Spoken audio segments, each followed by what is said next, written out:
elevate. This is our time. Elevate, elevate. Good morning, folks. Hope you're doing well on this beautiful Monday morning. Another week, another day, another dollar, or another American dollar, which would be about another $10 in Canadian. Here we are, baby. Welcome to the show. It's so great to be back on with you yet again with a week full of fun. It was a weekend full of interesting developments. Don't know what to make much of what happened over the weekend. Obviously, we had our Junos last night here in Canada. Also had another event take place here in Canada as well. Some would call it a leadership convention for the NDP. Others would call it an absolute cluster of... no, what am I saying? It was a mental institution. Let's call it what it was. It was wild watching everything kind of come together and see the coalition of individuals that party's trying to bring together to take down the man. And I'm like, yeah, you guys are going to take all of nothing aside from the way you guys are acting. No one's taking this seriously. Even I'm just speechless. I'll say that much from what I've seen. However, that's what we're talking about today. Not so much exactly those moments, because those highlights are flooding the internet today of all the craziness from that convention.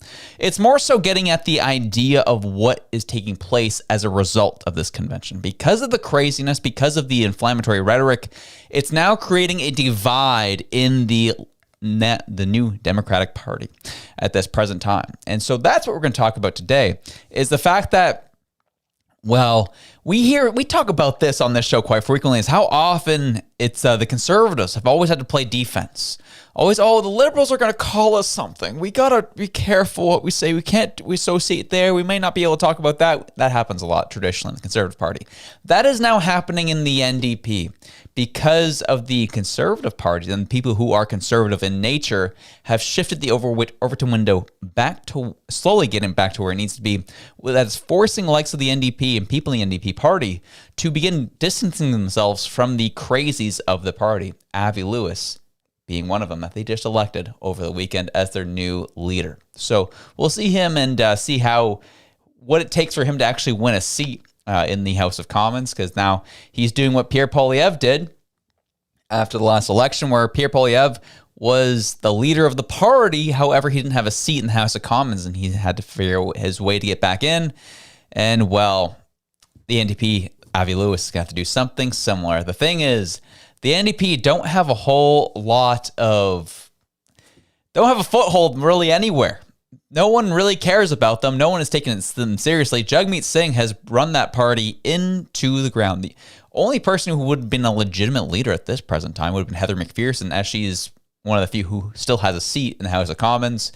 She came in second. And so Avi Lewis apparently is the answer for this party moving forward. So we'll see where that goes for them. Anyways, I'm digressing. There's a lot to talk about today. So we're going to be discussing that, the internal conflict that's happening in the NDP, and where that leaves us at a federal level.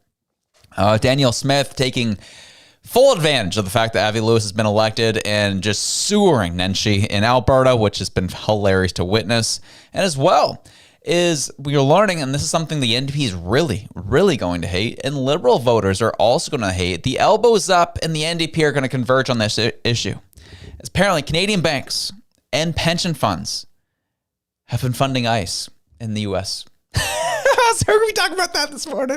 Oh, baby, what a time to be alive. Welcome to the Elevate Podcast. Shout out the chat. The chat's been lighting up already this morning. We already got one. What do we got, concurrent viewers? I can't even tell on this end. That's all good. We are already doing a great job flooding into the moment today. Chat's looking great. Chats are looking good. Art Story 1 brings up a significant issue that's been talked about frequently over this weekend, is the fact that at the NDP convention, they didn't see one Canadian flag on stage. However, there was a Palestinian one, which is technically true. When you look at the front-facing or the forward-facing stage shot, there is zero Canadian flags anywhere to be found. No, nothing to be seen. Couldn't find it. However, if you look there was a side profile shot, and there's a screen in the corner, had a Canadian flag on it. There was one Canadian flag in the room that was off the main camera angle. So that was tells you everything you need to know about this party, right? They are full blown, going deep into socialism. What some would argue is the gateway drug to communism, and they're going full frontal head first into it. And the thing is, there's a taste for it in this country. There is a taste for it. Not a whole lot, but there's a taste for it. So we'll see where it goes for these folks. Avi Lewis. Anyways, I am digressing because there's a lot to get into, and I'm now just kind of going off the dome talking about this stuff. However, chat's looking great. We got some super chats I think already came in, which was phenomenal. Jay English comes in saying, LFG, let's freaking go. Let's go. Jessica says, breaking. Last night, Ellen Harper won her nomination to become the Calgary Confederation. When you be interviewing her? Great question. Thinking about it, pondering on it. Don't know if it's actually within her strategy to come on a show like this. However, I think we'd be happy to have her. Be kind of fascinating to kind of hear from her, but we'll see as we go forward. Mike Stewart says, Michael Ma cured my dad of liberalness, and then my dad passed away on Saturday. Michael Ma is against fathers. Oh my gosh. Mike Stewart is a fan of the show, and loves what we do here, and probably posts some of the most unhinged stuff in our super chats. But we appreciate him nonetheless. And Rhonda says, con artist Carney and Ma will be co-hosting a fundraiser together. That says everything about the close ties that these two have. And I believe, I felt like I heard that Michael Ma has been kind of asked to not attend that. From what I've heard, I have to double check on that and follow up on that. Bandit249 says, no disrespect, but what was that NDP clown show?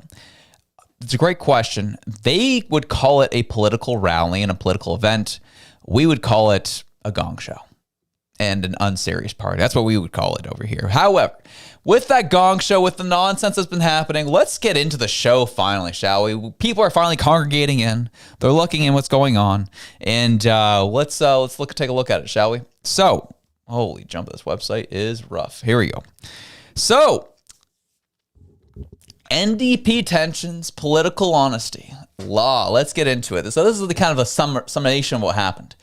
So new NDP leader Avi Lewis begins his term in earnest with two major tasks ahead: rebuild and get the federal party ready for an election and manage opposition from the Alberta and Saskatchewan NDP.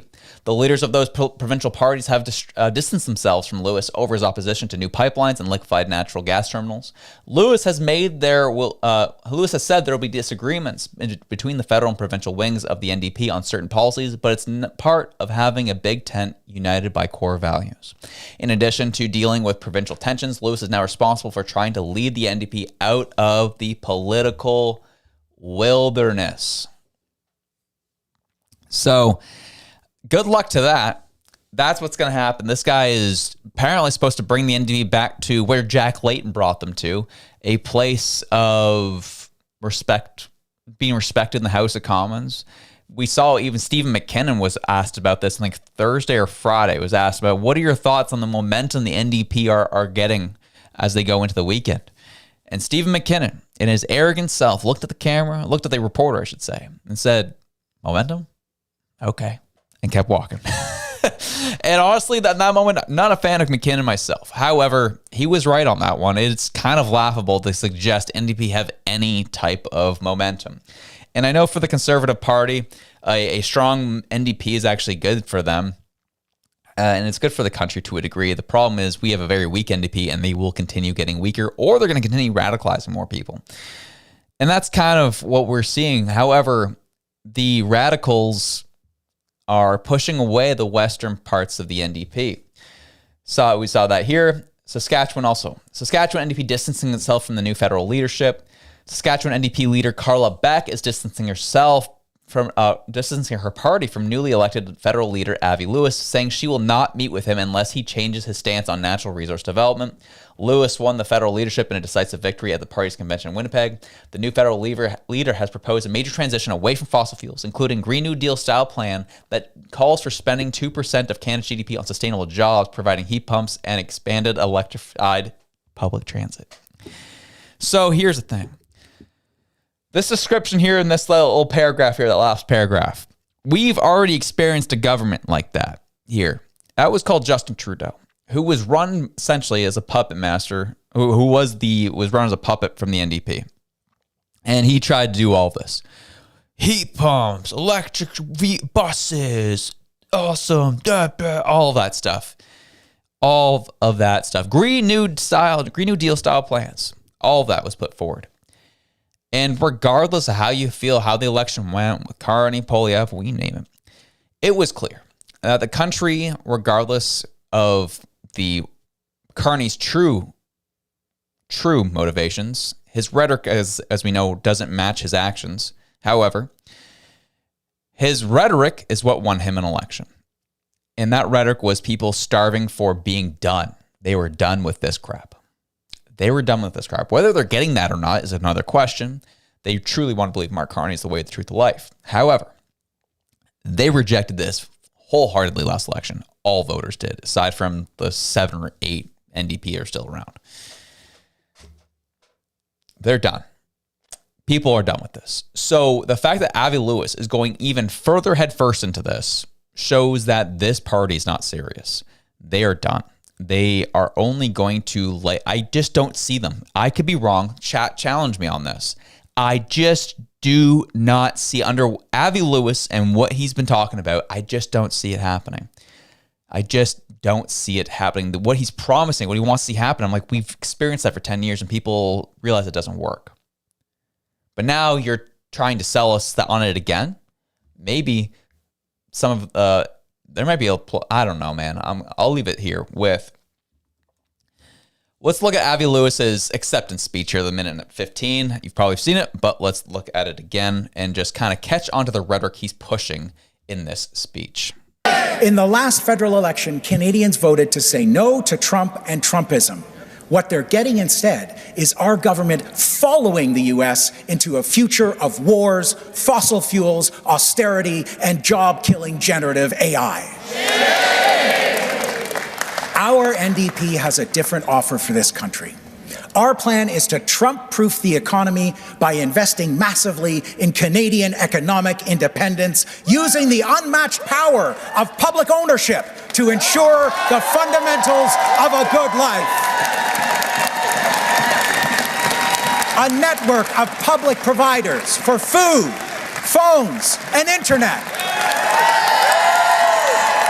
A public housing developer and public construction companies to build millions of non-market homes. A 21st century electrical grid, an EV bus revolution, and a heat pump in every home, built with Canadian steel, creating tens of thousands of unionized jobs.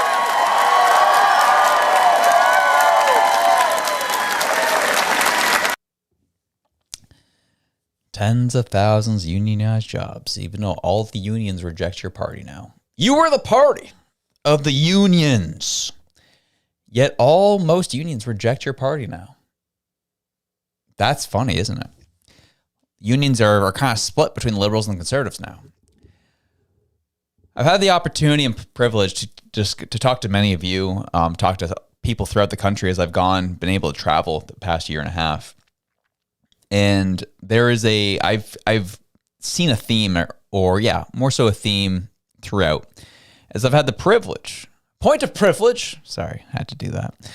privilege of talking to individuals who used to vote NDP, who were heavy NDPers because they were union workers. And the consistent thing they've been telling me is they don't recognize this party anymore. They don't represent them anymore whatsoever. And so it's funny to hear what we're heard here is public ownership of everything.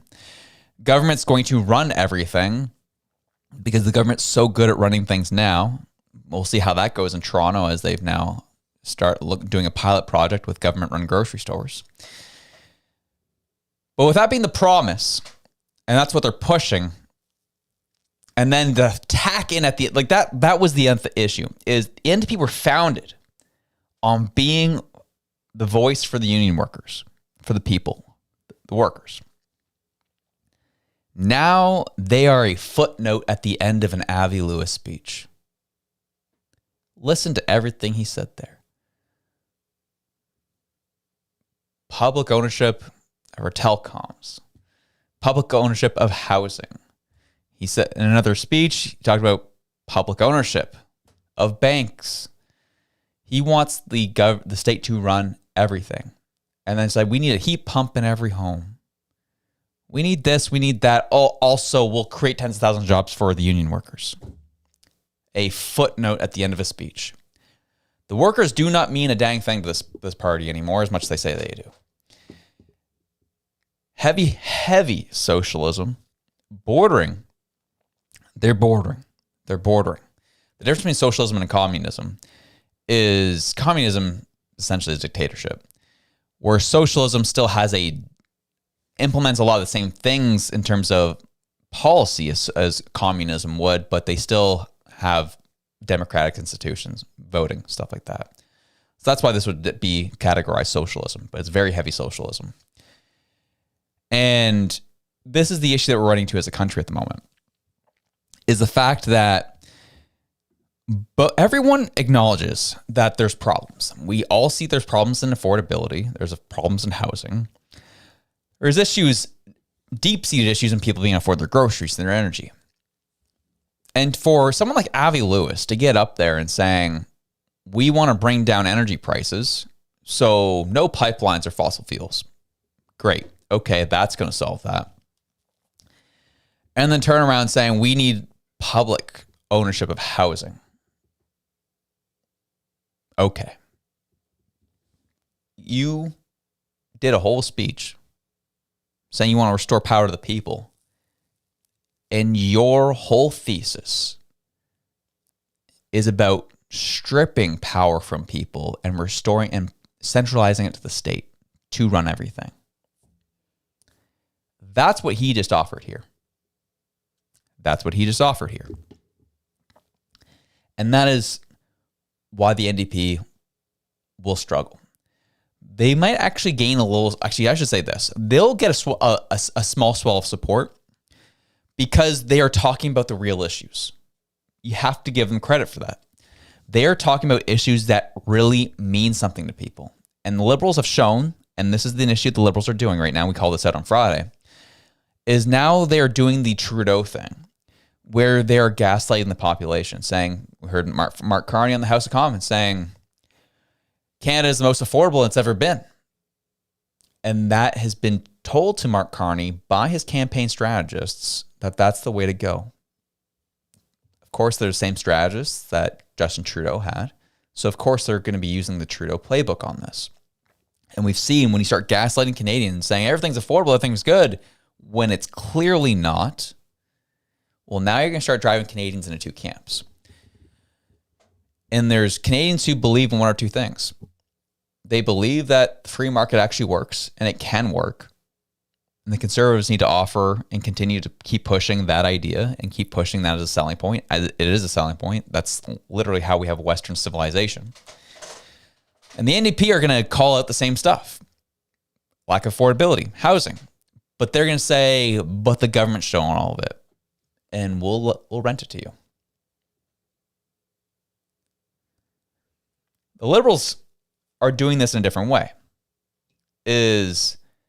They are doing what the NDP are trying to do, but just doing it through the private sector.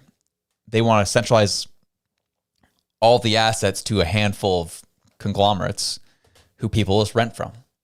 The NDP are offering the same thing just directly from the government. They have that old school socialism. Whereas the Liberals and the people that they're connected to globally, they have that newfound socialism, where they're now doing this weird morphing of the private sector with the public sector or the public office to push socialism in a very, very scary way. So that's what we're getting from them. And that was the acceptance speech. And so with the acceptance speech, Ezra Levant brought this up, which I thought was fairly well reasoned and well thought out. He says, I can see this quickly becoming a TV ad for Danielle Smith's UCP caucus party. Pipeline killer Avi Lewis endorses Naheed Nenshi. That's what he did here in this 20-second clip with Rosemary Barton. It was brought up that Nenshi is kind of distancing himself from Avi Lewis. And Avi Lewis says, don't worry, baby. Come closer to me. I love you. Don't worry about it. To Nahid, I want Nahid Nenshi to be the next premier of Alberta. We must get rid of Danielle Smith. And Nahid Nenshi has stood up for trans kids and stood up for workers against the unreasonable use of the notwithstanding clause. And I'm utterly devoted to Nahid's victory. Despite the fact that he's not a member of the federal party, we are still New Democrats in spirit, in soul, and in fundamental values. When it comes. And so what Ezra said here, I agree with, is Danielle Smith's not going to waste any time using this. And quite frankly, she didn't. That was one of the first things she posted yesterday. She wrote this. This weekend, NDP members elected self-declared eco-socialist Avi Lewis as their leader. Lewis has called for a full ban on new pipelines and all fossil fuel development at a time when the world needs Alberta energy more than ever. And while Nahid Nenshi may try to distance himself, the Alberta NDP's own constitution makes clear they are tied to the federal party. The truth is, the Alberta NDP has a long track record of opposing pipelines and energy development. Their extreme views are a danger to jobs and affordability. The UCP will never stop fighting against radical forces, including the Alberta NDP, who want to shut down our economy and keep our resources in the ground. So what's happening here is Avi Lewis is essentially securing and just ending Nenshi's run here in Alberta. It's all a joke. And anyone who comes out and says we need to end fossil fuel development, we need to end resource development in our country, it's a non-starter right now. Hello, welcome to the world we're living in right now. Do you see what's going on beyond our borders? The NDP are just a comic sketch at this point. And they're just delivering more voters back to Danielle Smith. If she lost any, this is not going to help the NDP cause in Alberta.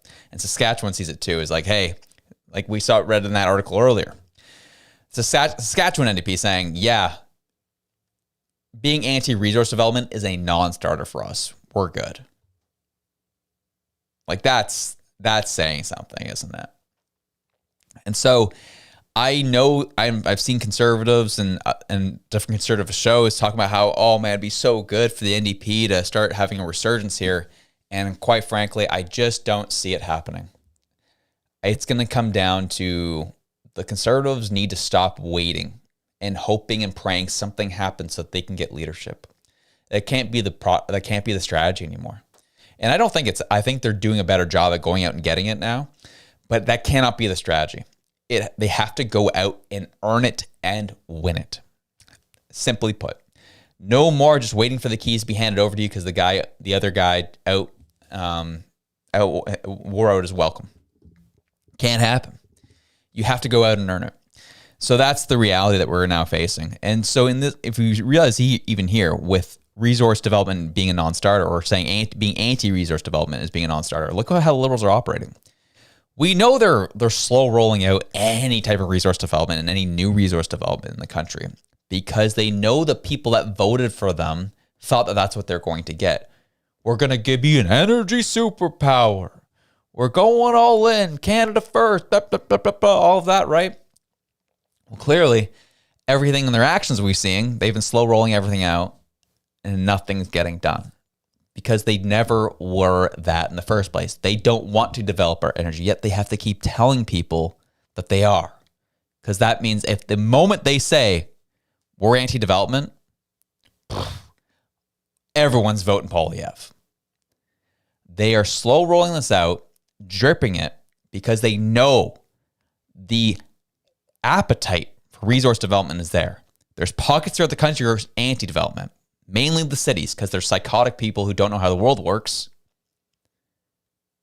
But a large swath of Canadians realize that we need to be mining our resources, exporting them, so that we can be a serious nation.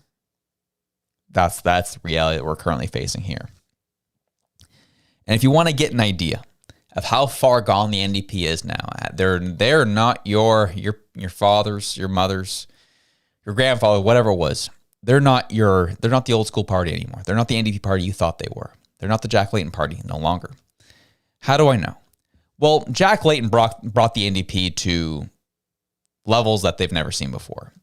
And Tom Mulcair took over after him and did a good job of overseeing the success and the work that Jack Layton put into building up that party.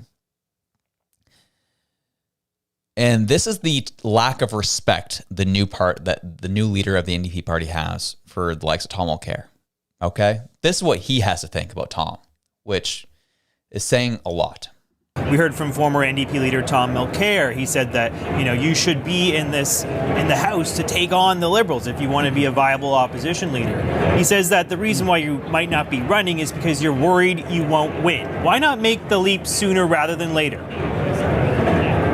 Well, JP, thank you for giving me the opportunity to say that I have no intention of taking advice from Thomas Mulcair.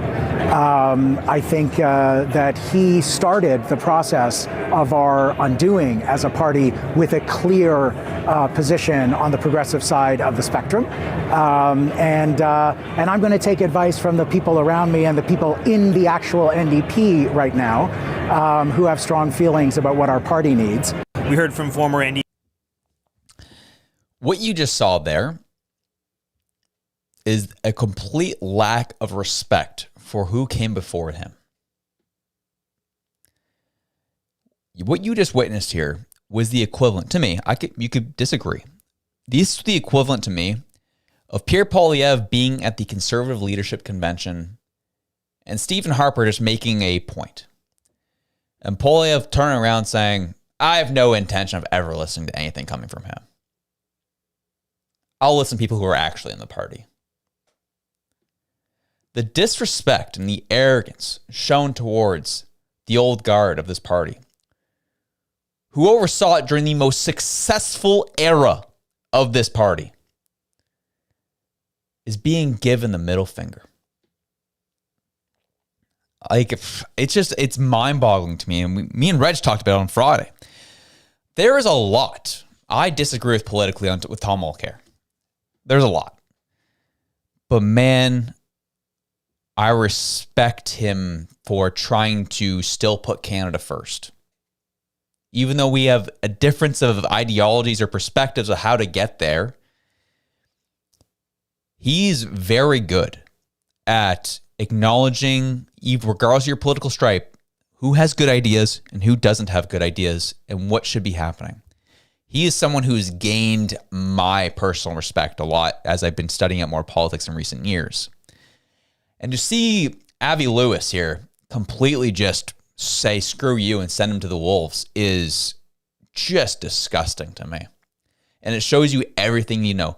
Tom Mulcair was the beginning of the undoing of the party. Is that really what he wants to stay here? Is that really what he wants to stay here? Say here. It wasn't the pro-Calistani leader before you? No. It wasn't that one. It wasn't that guy. Jagmeet Singh had nothing to do with the current undoing of the NDP party. This man was given a gift on a silver platter, and he just threw it away, as Justin Trudeau did with his. You didn't really understand the type of work it took to get that party there. And you just threw it all away. And for Avi Lewis to get up there and say Tom Mulcair is the reason for all our problems is the NDP version of the Liberals blaming Harper. Harper's the reason. Harper. I was personally, when I saw this on Friday, I think this weird Friday, stunned when I saw this. Stunned. And I just shows you everything you know. As I said, there was a little Canadian flag off the side during Avi Lewis's speech, but that stage had no Canadian flag on it.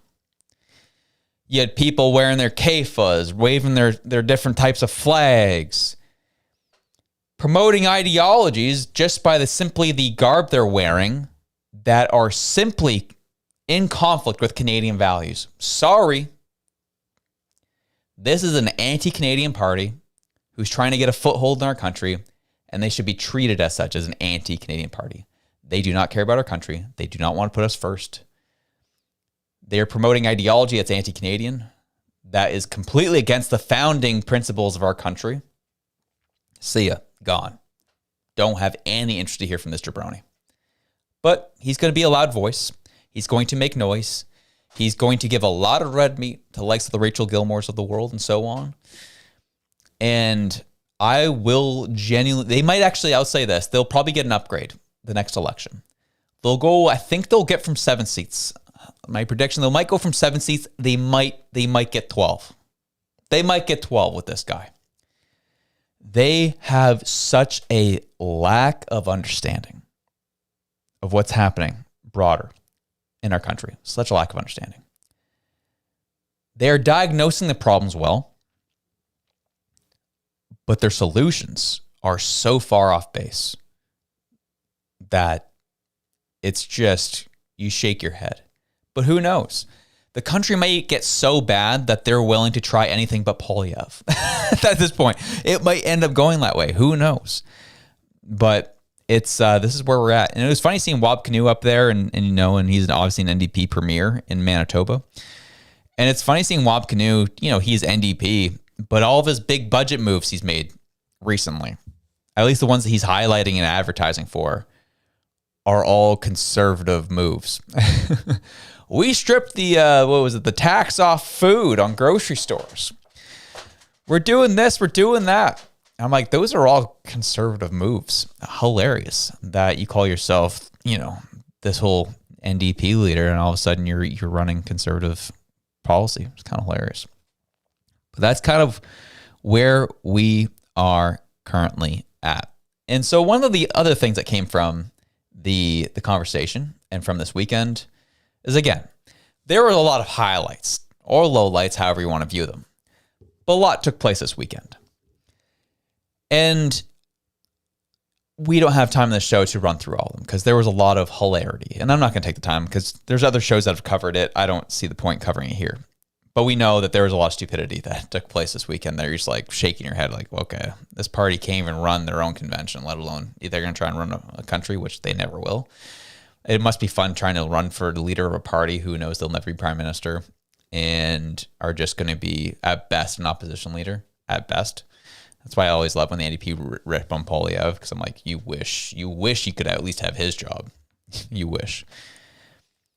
But one of the candidates got up there and was, caught a lot of headlines and highlights for, saying this.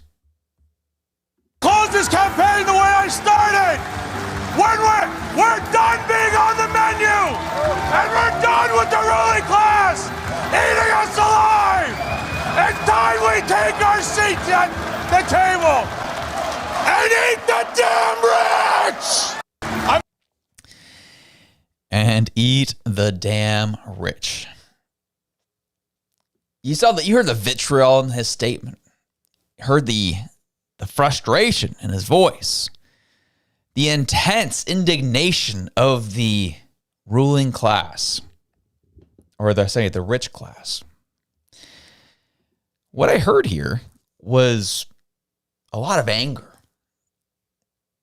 A lot of frustration. A lot of vitriol. That's what I heard here. Funny, there is a bill that just passed third reading that's in the Senate right now that defines hatred. And it goes like this. Hatred is defined as an intense and extreme emotion clearly associated with vilification and detestation.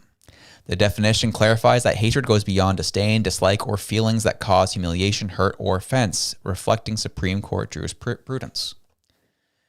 There's a bill that just passed.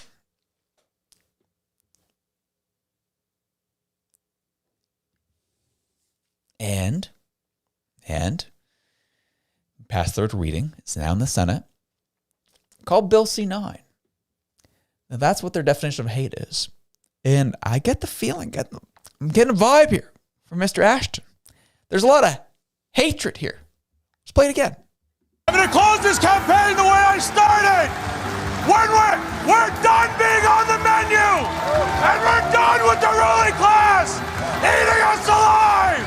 It's time we take our seats at the table and eat the damn rich. I think that's a violation under new Bill C-9 that'll be coming in. And don't you think for 2 seconds. Obviously, there's no intention. There will be no intention where this will actually be used on him. Unless the NDP actually pose a threat to the Liberals, then that bill will be used. Because this is the issue we're seeing with all the bills they've been passing, laws they want, is these aren't laws they actually plan to impose across the board, essentially having a fair society.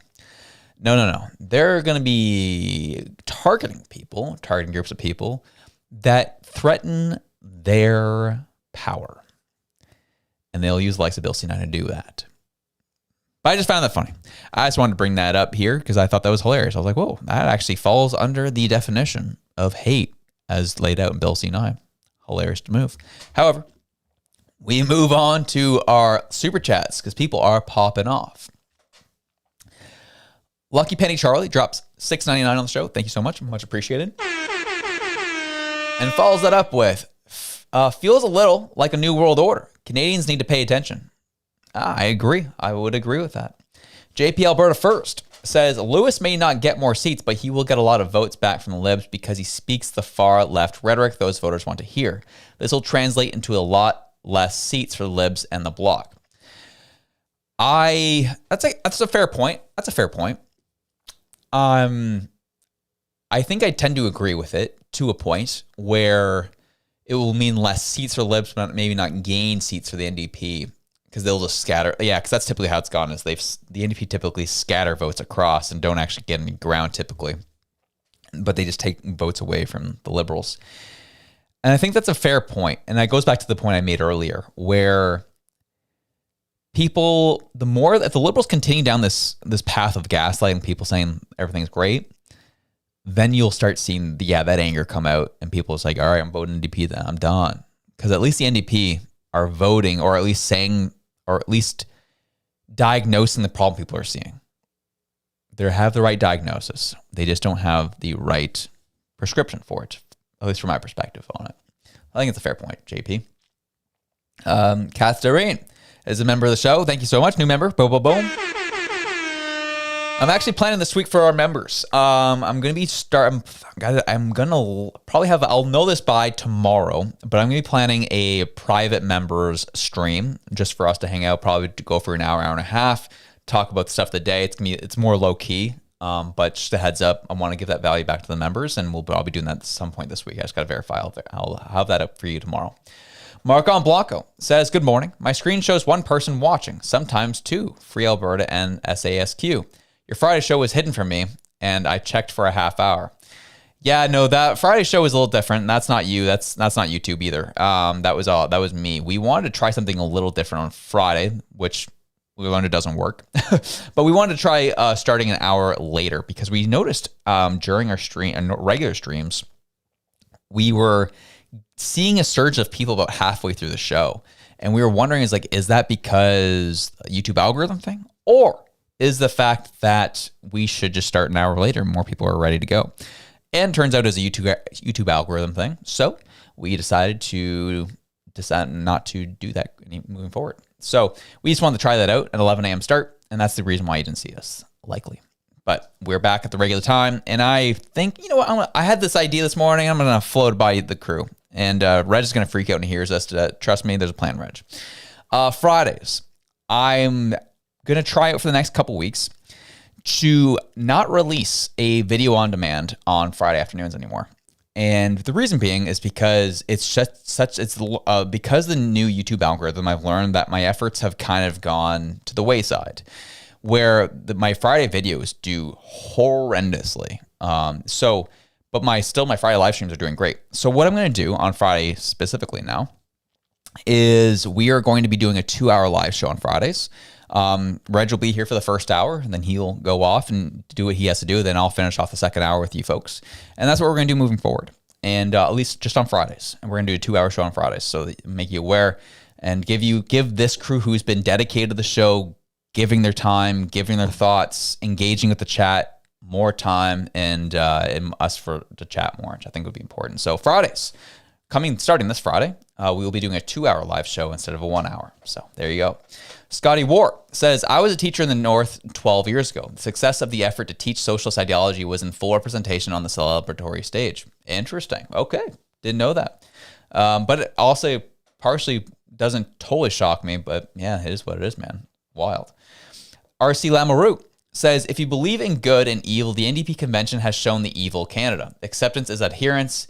It should have been coined hell in Canada. Wow, strong words from RC Lamoureux.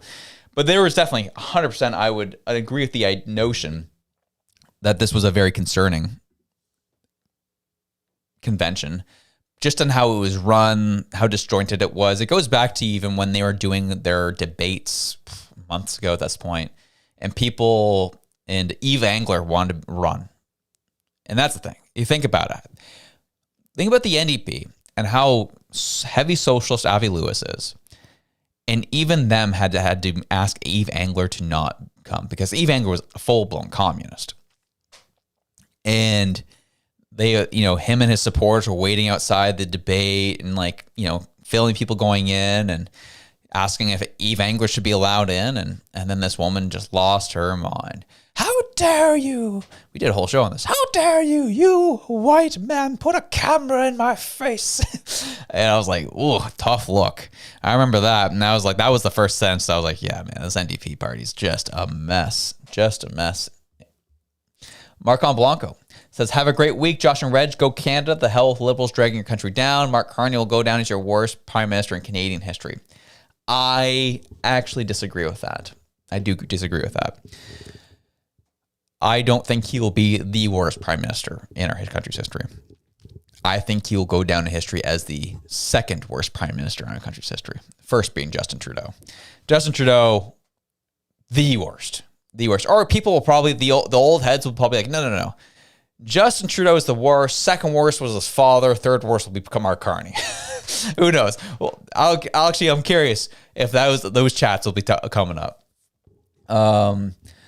Because I'm curious, people, who is the worst? Actually, let's make a poll out of that, because let's do one for fun here.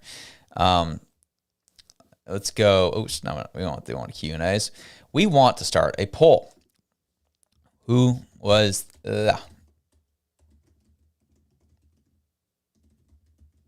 in history? This will be a fun poll. Justin Trudeau. Mark, actually, no, we will do Pierre Trudeau. And we'll go throw Mark Carney, though current right now, so we don't really know yet, but we'll throw current in there. And then if not, we'll throw other. And if the other ends up winning, we'll ask the chat who that other really is. I'm curious. There we go. That'll be a fun poll. Marcon Blanco, thanks for stemming an amazing poll in the show here today. He also says, Mark comes in and says, here's some fuel money for Josh. Oh my gosh, Mark, thank you so much. Much appreciated. Much love, you the man. Mike Stewart has officially become an Elevate Faithful member. Let's go. Yeehaw.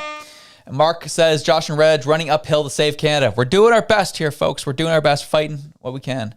Mark says, make Canada great again. MCGA. Thank you, sir. Much appreciated. And Bandit249 says, I second what Mark said. Make Canada great again.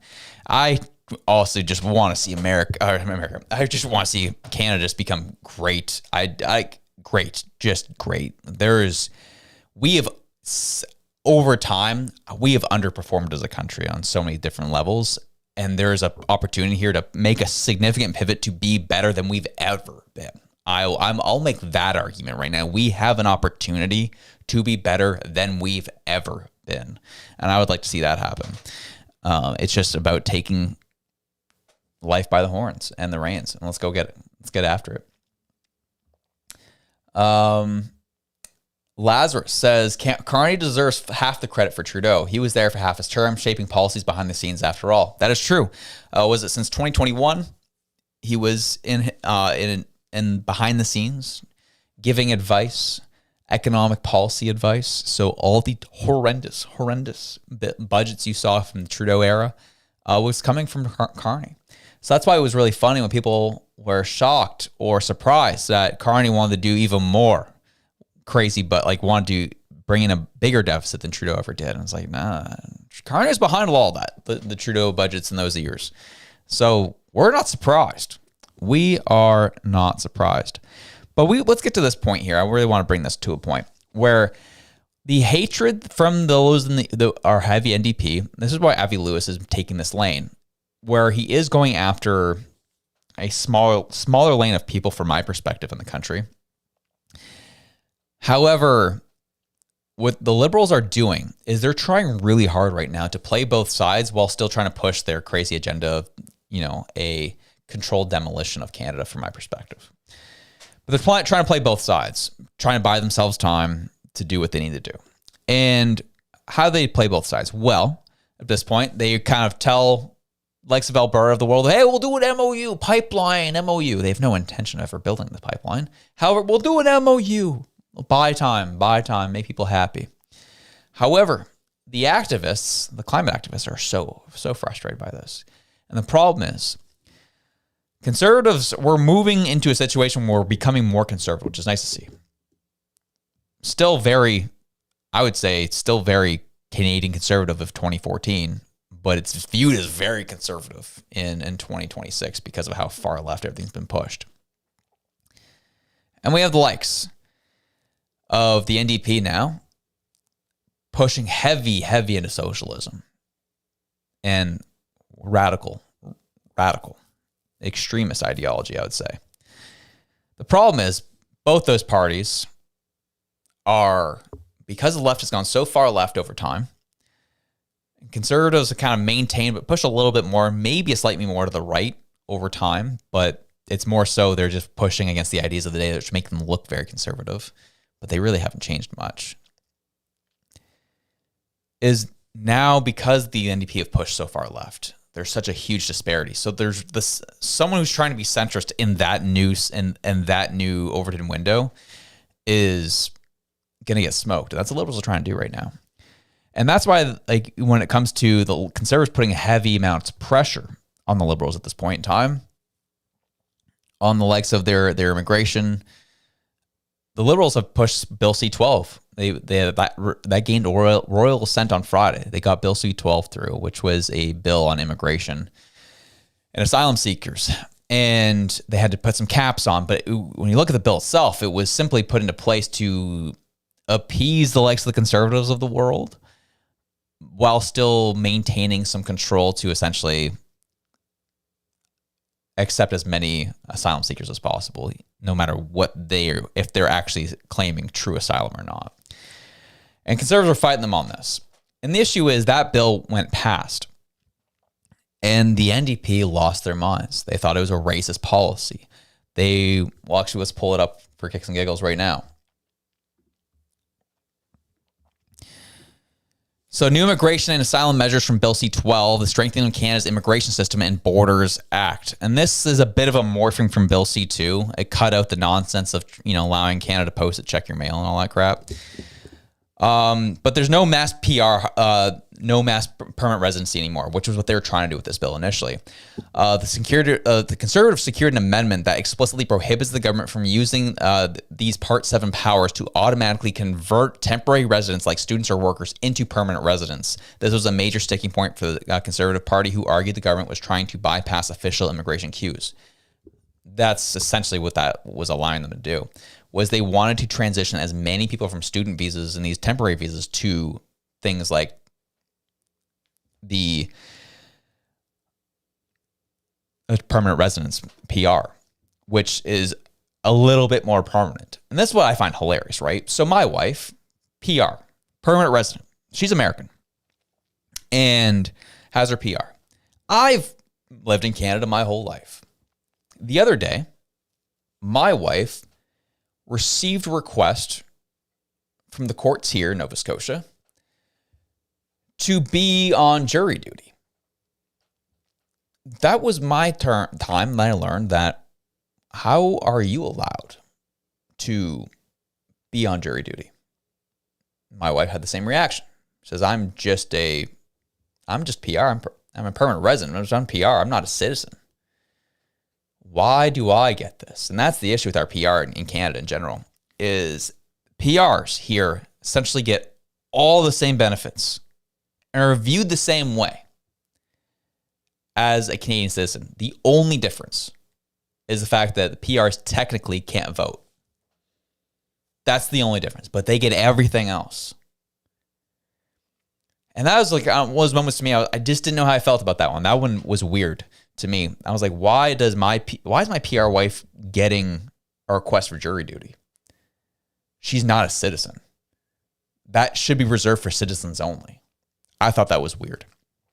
But that's more so goes back to my point here with what they were trying to do with Bill C-12, is as long as if they could just convert these temporary visas into PRs, then they essentially are, they will, then the next block is trying to get them to allow PRs to vote, which essentially is what they've been pushing for in various ways. But then they also wanted to bring in the mass extension power, which essentially wanted to just en masse extend these temporary visas for as long as they want. Any groups of people, as long as they want. Conservatives fought back on that, got that amendment on that saying, no, we're not doing that. And then the cabinet level approval, the power was moved away from being at the sole discretion of the immigration minister. Now, any order to vary or extend a large group of documents requires a formal order in council, meaning a full cabinet must sign off, and the decision must be published in the Canada Gazette. And so this shows that they try to bring this immigration bill forward, and it was really designed to bring in more people, give the Liberals more power, give the government more power to just mass accept people, transition their visas into permanent residence, and the Conservatives fought back and got some amendments on those things. But they try to disguise it as like, we're clamping down and getting serious about immigration reform, when in reality, they were just giving themselves more loopholes and more levers to create even more chaos in our immigration system. And this is the problem with trying to play both sides, is you phrased a bill saying new immigration and asylum measures from Bill C-12, strengthening of Canada's immigration system and Borders Act.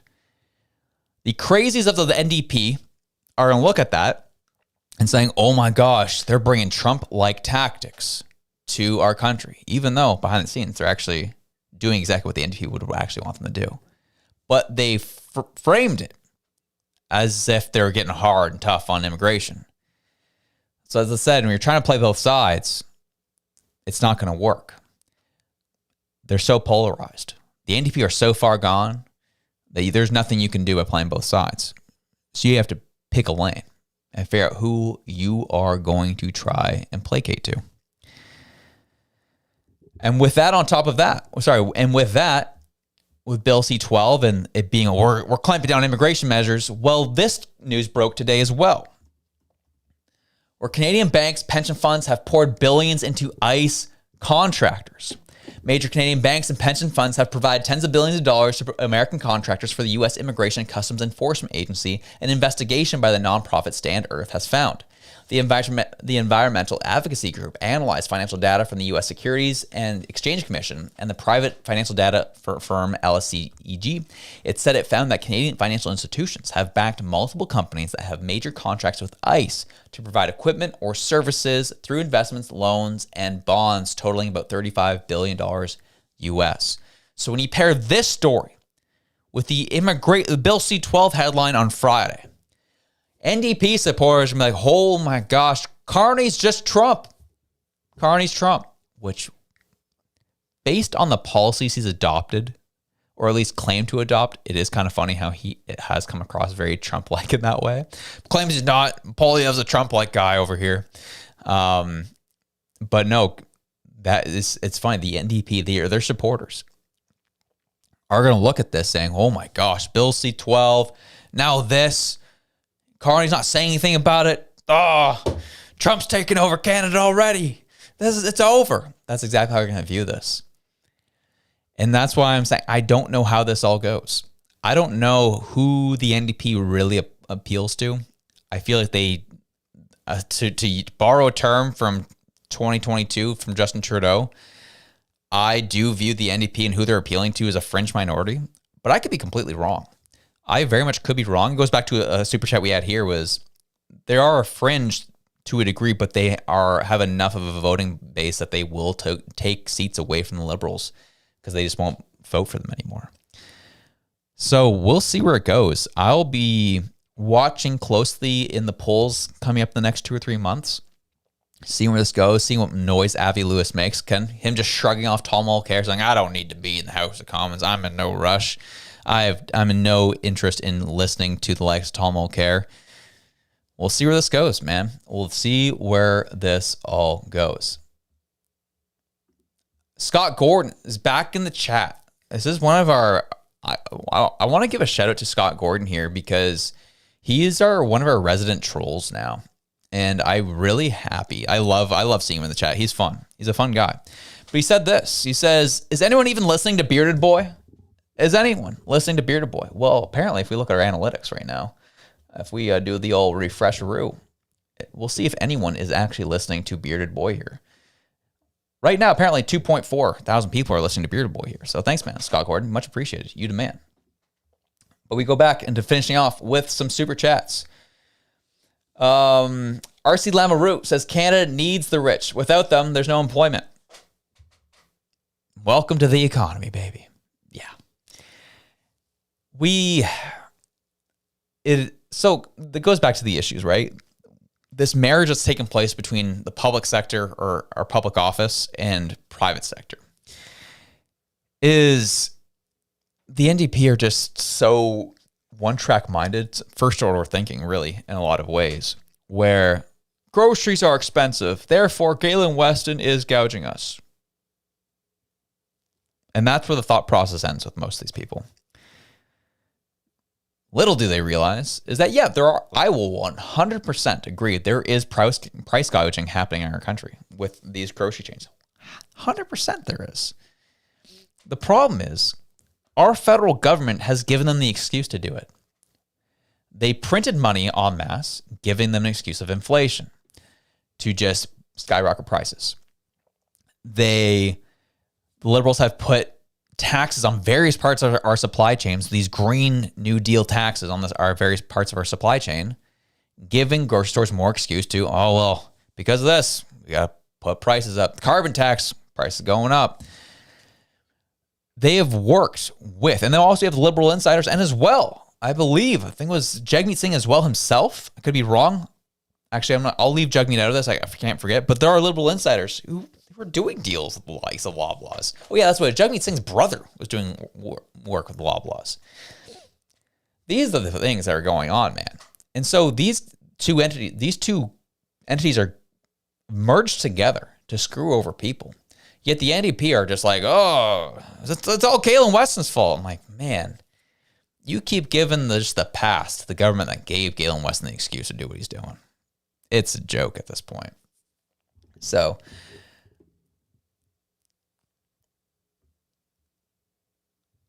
oh man, sorry, I'm kind of caught sorry, my fault, folks. Some of the super chats catch my attention, but I'll get to that here shortly. But that's kind of where I'm starting to see where things are at and where this is all going. And we'll hit some super chats here. It says Mike Stewart says, Scott Gordon, our pet wolf puppy. Yeah, we love Scott Gordon in the chat, man. He's great. He's a good guy. He likes thinking. He's talking about thinking a lot in the chat these days. Hey now. And we're just going to, because now Scott Gordon's get to the point of spamming the chat, so we will put him in timeout for now. Let him cool off. Marcon Blanco says, get Jasmine Lane in Regis seat for a live. I'll pay for her travel to get you, or vice versa if you go to her. You know what? I know Jasmine's dying for a trip to the ocean shortly, so I don't think that will be an issue to make that happen. We'll try to make that happen, man. That'd be great. Chris McLaughlin says, Josh, shrinkflation is a bigger concern. Agreed. Couldn't agree more. Been seeing, I saw that. I had a really, I was shocked the other day. I was in the grocery store and I was looking at Kraft peanut butter, purchase Kraft peanut butter, and the jars are nowhere like you have your large jars that Costco sells, and you have like the really tiny ones that they sell, but then you have the medium ones that typically people buy. Those ones have gotten drastically smaller. I was like, holy crap. Shrinkflation is a real thing. And when we're talking about shrinkflation, it's when they essentially, the amount that you get in a package is smaller, but the price is either stay the same or is increasing. Either way, it's shrinkflation, like the typical definition of it, is the fact that the prices stay the same, but the packages are getting smaller. So it's a different way of showing the issues of inflation. But in Canada, it's gotten so bad that the prices have gone up and the packaging is getting smaller. It's getting rough out there, man. It's getting rough. So Mel Arquis says, did Jasmine have a trip to the NDP convention down her neighborhood this past weekend? Need her take. I can assure you she was nowhere near that convention. Nowhere near it. But I will be fascinated to tune into her show later tonight to see her take on all of this. I'm sure she'll have some funny takes on it. Because if anyone knows, because across the nation, people have a general, like across the board, conservatives, liberals have a generally good impression of Wab Kinew. Then talk to Jasmine and talk about who follows the provincial politics very closely in Manitoba. Man, could not stand the guy. Like, she can't stand the guy. Hates him. Jasmine hates him. And Abi Khan, who's the official opposition leader in Manitoba for the Conservatives, I felt like he was doing himself a bit of a disservice because I just never heard of this guy ever. You hear about Nenshi all the time. Granted, it's Alberta. Alberta's a big province, and it's consequential what they do. But Abi Khan, I think he's a good leader. I think he's a good politician. The problem is he and his team have just not done a good job of getting their name out there and like really making some serious stamps because they've allowed themselves to be controlled by the NDP with virtue signaling and identity politics. But for the first time, an Abi Khan video came across my feed the other day. I was like, hey, I like this. He was just calling out the fact that Wab Kinew is getting ready to essentially call an election in Manitoba here shortly. And so that's why you're seeing these cuts he's making, and he's making these big government moves because he's prepping for an election to take place here. And Abi Khan was just like, yeah, cool. You've talked about everything but the budget. You've talked about Donald Trump. You've talked about my party. You've talked about the war in Iran. You've talked about everything but your budget. You'd think someone who is passionate and really loves their budget would talk about it, and they don't. And Abi Khan made that point, and that was doing the rounds on social media. I was like, all right, this is the messaging we want to see more of. Way to be, Abi. Love to see it. Mike Stewart says, Carney sees shrinkflation when he changes his underwear weekly. Oh, goodness gracious, Mike. Oh, gosh. Dear me. Well, let's, as we finish off the show today, let's head on over to our polling for who was the worst prime minister in Canadian history. Mark Carney is at 59%. Interesting that people believe it's Mark Carney. Interesting. Okay. Justin Trudeau at 33%, Pierre Trudeau at 6%, and then 2% is other. I'm getting the feeling there is a lot of recency bias in this poll. I'm getting a feeling. But here we go. Proud Grammy says, I love and miss the ocean. Can I come for the live too? I promise I'll behave. Let's go. We'll look into it. We'll think about it. Mark also says, Josh, Reg, and Jasmine live together is anti-shrinkflation. Yeah, man. Let's do it. We really enjoyed. We had Jasmine out here for a live stream on election night last year. We had a lot of fun with her. It would be fun to do another live with all three of us yet again. We'd have a blast.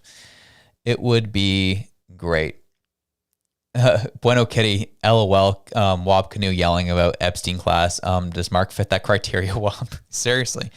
Want to go down that path? We can go down that path. It's not a path I would go down, but if they want to go down it, we can do it. Let's have some fun, because this is it. The beat that I'm banging is delicious. All right, folks, great show all around. Fantastic. It was great chatting. I'll see you this afternoon, as I'm sure more news will break today, especially as the news has broken, as we talked about at the beginning of the show. The Air Canada CEO is officially going on retirement later this year. Going on retirement. Wow. Funny the timing of all that. But anyways, enjoy your days. Have yourself a good one. I'm out.